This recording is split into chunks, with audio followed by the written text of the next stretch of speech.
Yes, the Double RT Boxing Show, folks. I'm your host, Mr.A. Thanks for tuning in. I had to bring, you know, Japanese legend music into this post-fight recap between the Japanese WBO, not the Japanese but the WBO titleist, the Japanese Tanaka.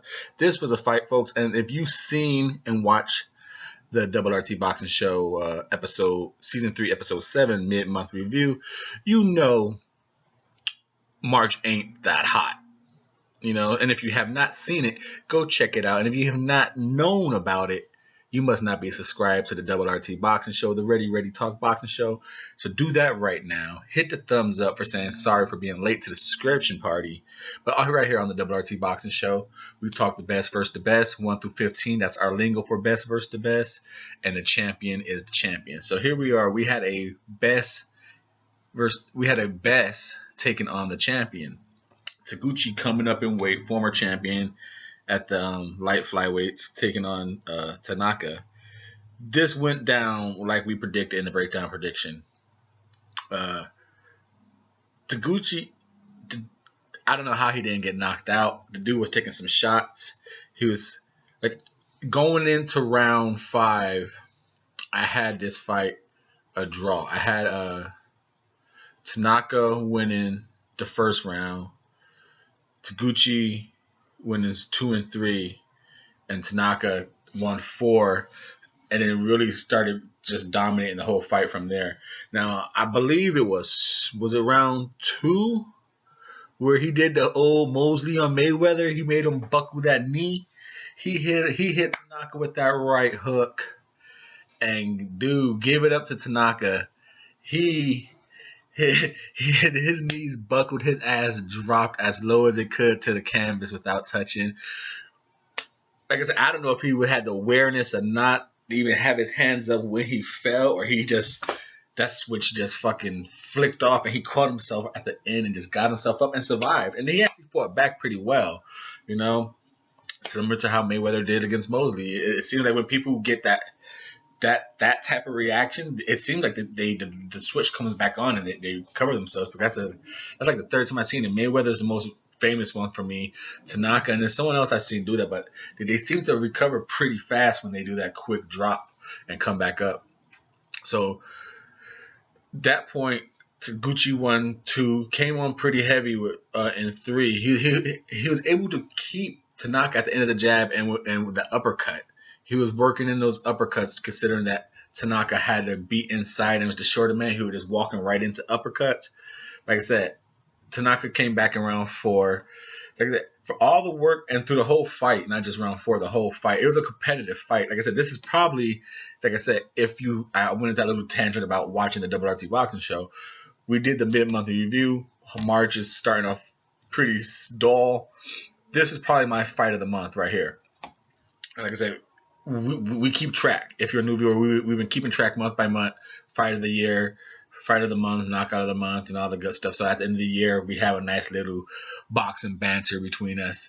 The host and the audience. It's your show. I'm just the host. So boxing banter. Now, like I said, through the whole fight, Taguchi was doing enough. He was hurting Tanaka, throwing volume punches, and looking good. But also, here comes Tanaka. He'll come right back with a fucking hook and a hook to the body. And just, you could tell the power on his shots were heavier than Taguchi's. And Taguchi goes stumbling back. The body language was telling the expression of the blows. People, there's always things people, he threw more punches, he landed more punches, he won the fight. People like to go on that. People also like to say, well, who don't you want to look like at the end of this fight?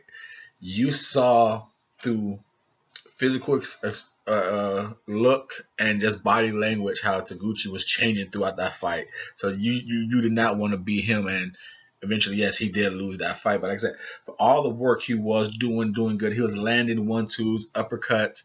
Like I said, I felt round 4, Tanaka tied it up 2-2. And in 5, he just took it over. landing the hardest shots, backing Taguchi up, and whenever Taguchi did land the 1-2s with an uppercut, fire off some good, because Taguchi usually started off the rounds the first minute pretty good, and that's on Tanaka answer right back. His shots were just harder, and those harder shots were accumulating. The body shots was ridiculous. Taguchi would try and fire, like in rounds 10, he was trying to fire back, 11 trying to fire back the body shots, and Tanaka showed a pretty good chin. He got, like I said, he got buckled. I think was it rounds 2 or 3. I'm not quite sure, but showed up. He got hit. Like I said, Taguchi was able to catch him at the end of his jabs pretty well. Like I said, I thought Taguchi was gonna get knocked out like in rounds 9 and 10. That's what I predicted right here on the Double RT Boxing Show. But he stayed up. Now, like I said, I know they're not in the same weight class, but right here on the Double RT Boxing Show with your host, Mr. A, the Ready Talk Boxing Show, the year and a half of existence, you know, I researched and discovered some of these Japanese, not discovered, but you guys know what I mean when I say discovered.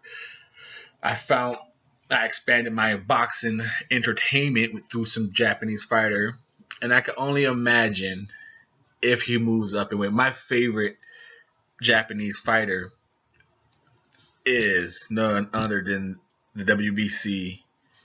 I believe he's the WBC. He's a champ, I know that.